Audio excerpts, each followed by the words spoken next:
Do you guys want to see some really weird cope? I mean, like, really, really pathetically weird cope. Because if I say the words Pride Month, what do you think of? You know, other than your friends who are very, very flamingly gay. For me, I think of the end result of Stonewall, and that's probably because I do political conversations on the internet, so I can't really divorce pride parades from the riots in Stonewall. My brain's always going to do that link because I'm always going to think, oh, yeah, no, this is a thing that happened historically. Herder. But when libs of TikTok, or better yet, people in fucking Tennessee think of Pride Month, apparently they think, oh my god, why can't I have mine? They don't think about any of the history. They don't think about the people who participated.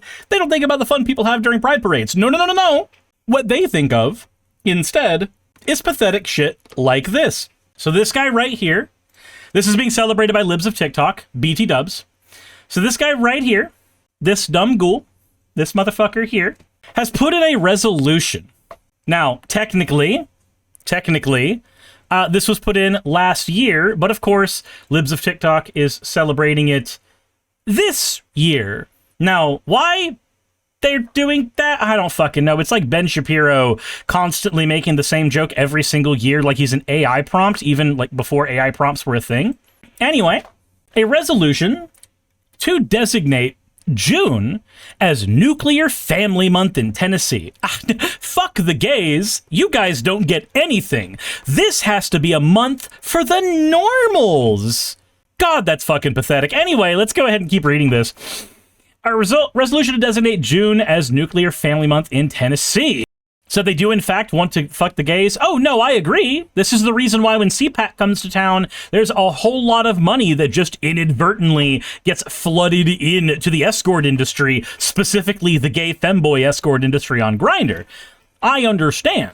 Whereas the nuclear family, consisting of one husband, one wife, and any biological, adoptive, or foster children, is God's design for familial structure and has been the bedrock of society since the creation of the world. And whereas the nuclear family was the basic building block of Tennessee society throughout her formative years, and whereas the nuclear family built the United States of America and created prosperity within our nation, my God, there's so many whereases in it. I can tell that this guy is sucking off the Bible because the whereases in this are identical to the begots in early Genesis. If there's anything that can turn me off from reading anything you've written, it is doing the biblical begots, but this is just legal biblical begots. Whereas fatherless families are 4 times more likely to live in poverty than married couple families.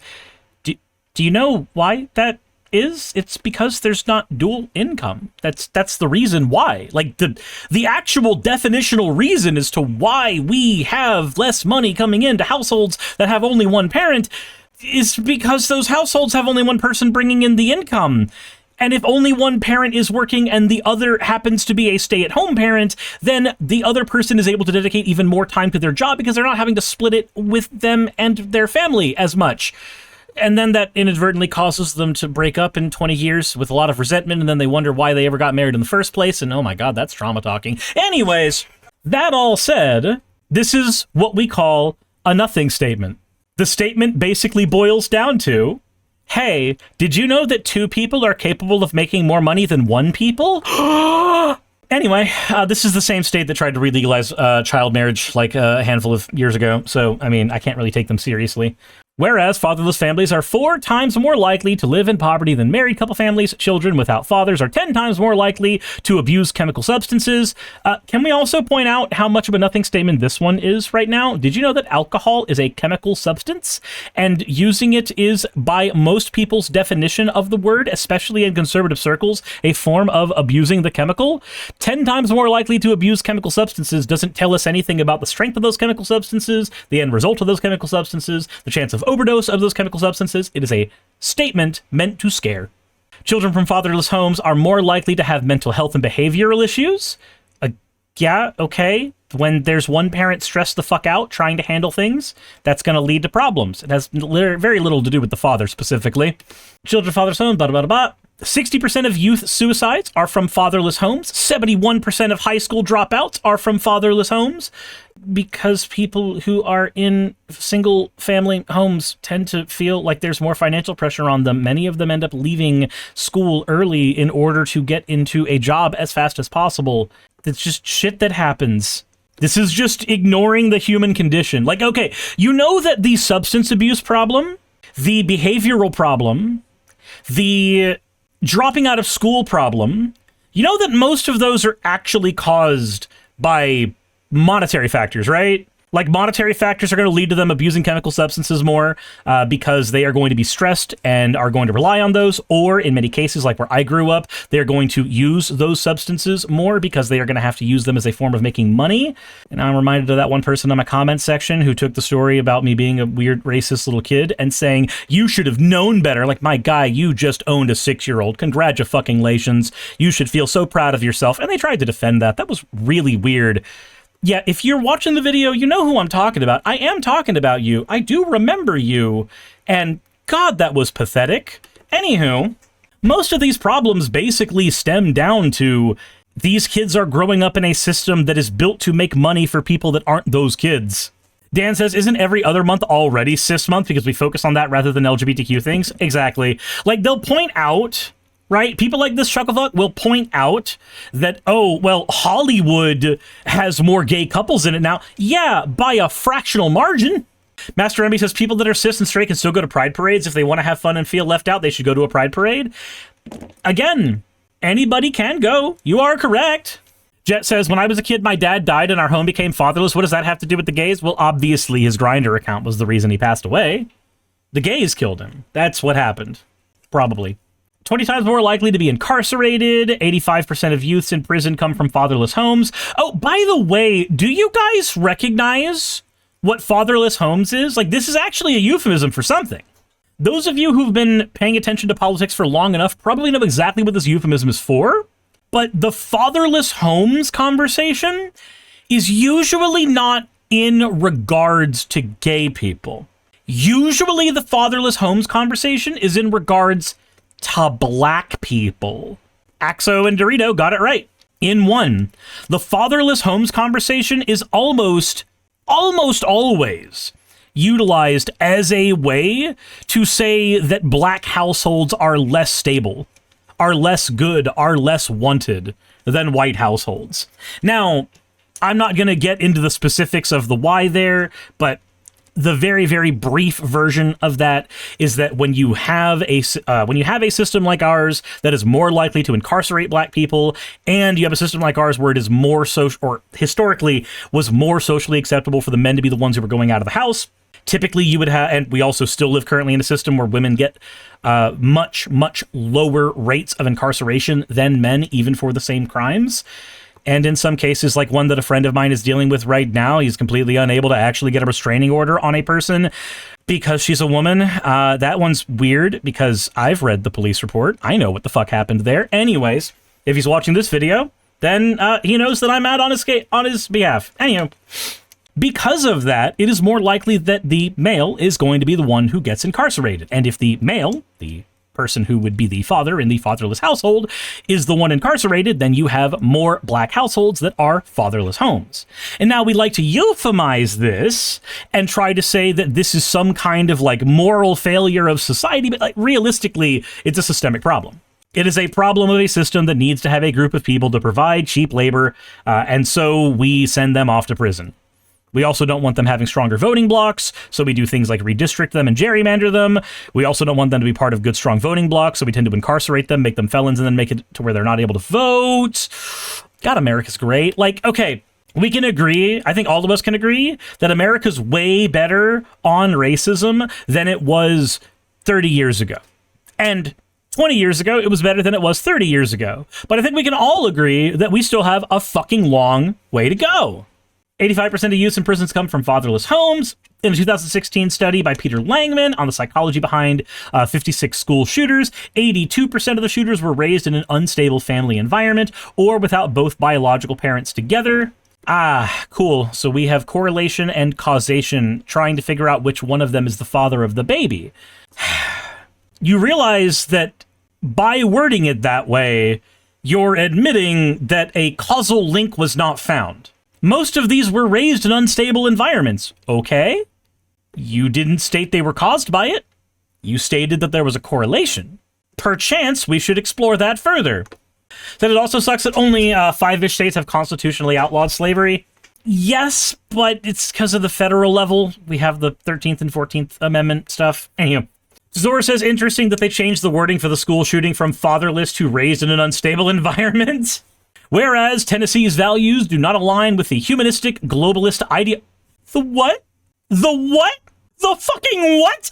Whereas Tennessee's values do not align with the humanistic globalist ideologies of the World Health Organization and the UN. Hold on. That came out of fucking left field. When did the Jews come into this? Hold on. Oh, and like-minded organizations that fight for population control through means of promoting sterilization and abortion This guy's a Georgia Guidestone believer.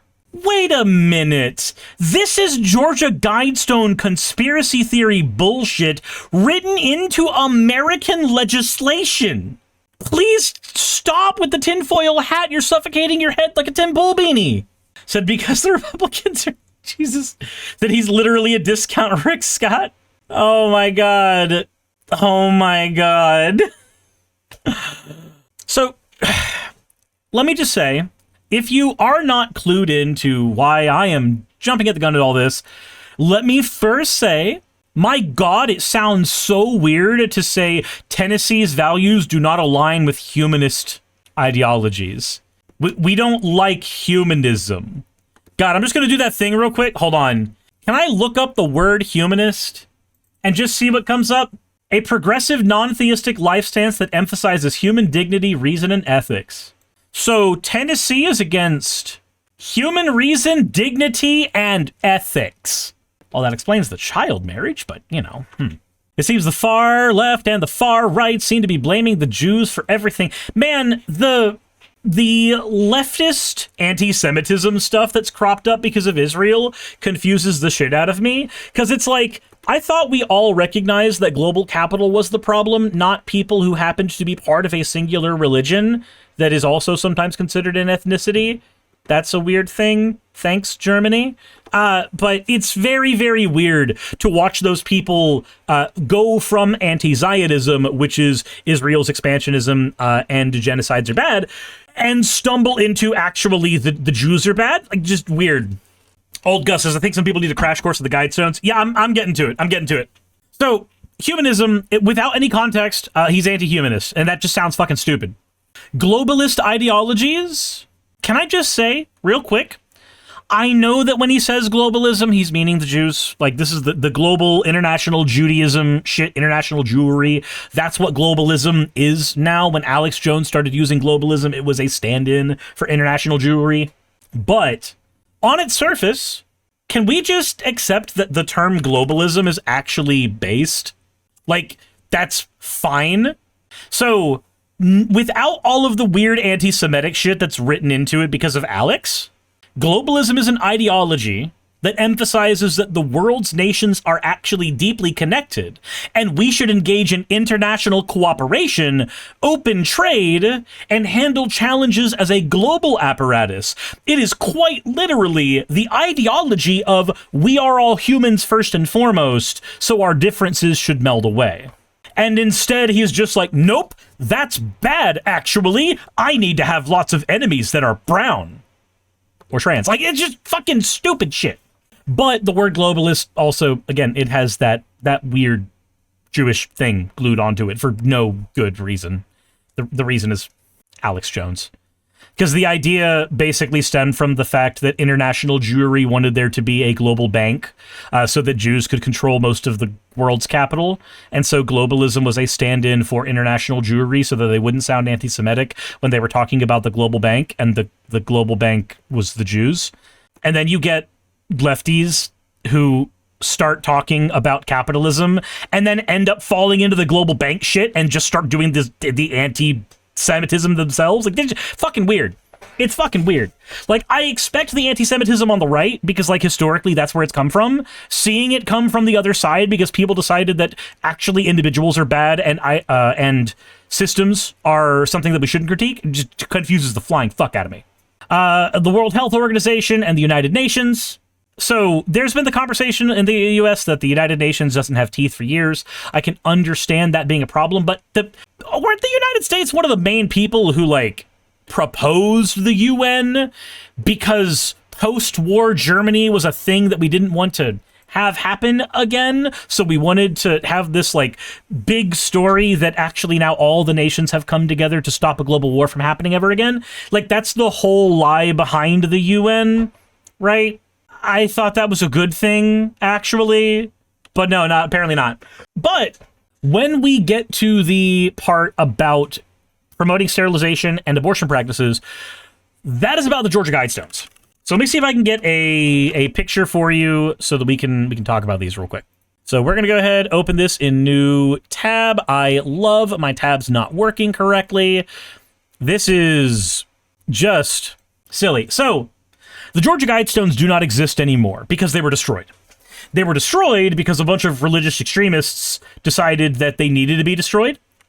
So let's go ahead and say what is written on the Georgia Guidestones. Because I know in broad strokes what's written there. So the Georgia Guidestones are supposed to have 10 guidelines in 8 languages urging humanity towards a new age of reason. However, one of the things that is proposed on the Georgia Guidestones, or it's been extrapolated from them that people have tried to argue for years, is that it says that humanity or any civilization should number no more than 500,000. That's where they get the population control point from. Because the idea was that a population of over 500,000 becomes very, very, very hard to control. And while there is truth to that idea, so I thought it was no more than 1 billion or 2 billion, go watch Zeitgeist. The claim that has been parried around for years has been 500,000. That is the claim that they have operated with. What is actually written on the stones stops mattering because nobody fucking reads them. They listen to Alex Jones talk about them. Is it just being sarcastic and vicious? You know what we should do? I think we should do a stream where we watch Zeitgeist together, because you guys have, some of you who have not seen that movie do not realize how much of United States politics have been absolutely fucked up by people who took that movie to heart. Negastar says, I'm doing some reading on Peter Langan. He seems to be the expert on mass shooting events. I'm going to say this guy is taking the words out of context. I can give you the study and the limitation. Right, that's why I pointed out what I did.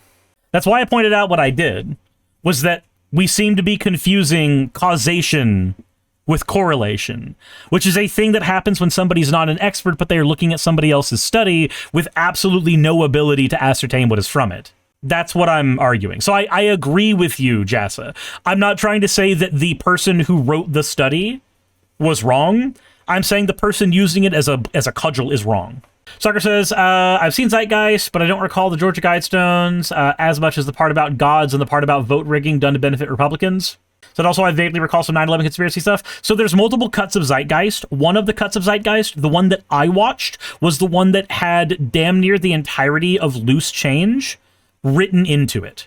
It just had like the Loose Change movie itself intermittently sparsed through it, or at least a truncated version of it as one of the chapters.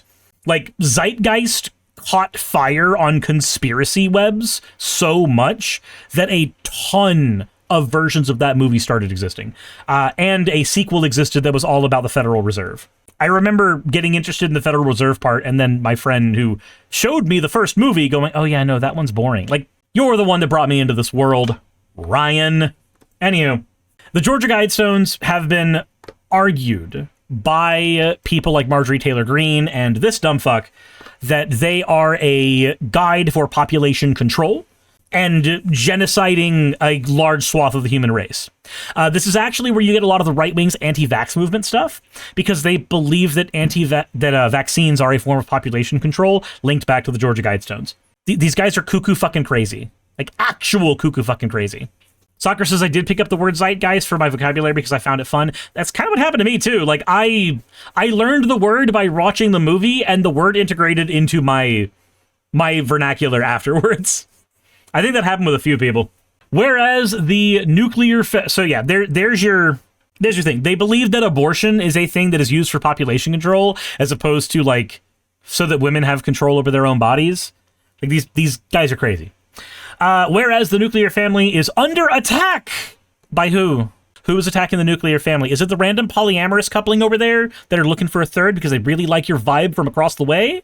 I mean, those are probably just swingers, actually, but realistically, they're not attacking anything except probably the unicorn they're desperately lusting after. That's probably the only thing that they're attacking. And like every unicorn, they will fail to find one. Be it resolved... Whereas the nuclear family is under attack...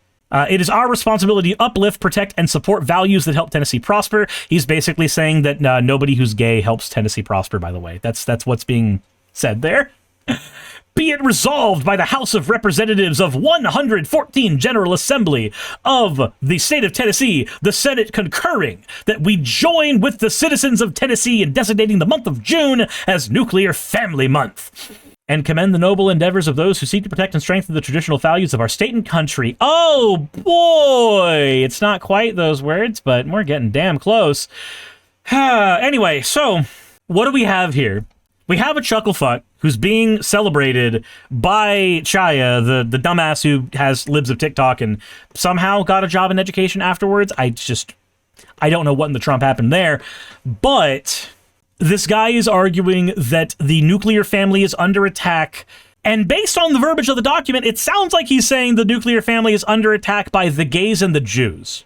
Like, I feel like I'm not actually stretching, because he named them without using the names for them as threats to the nuclear family in his legislation.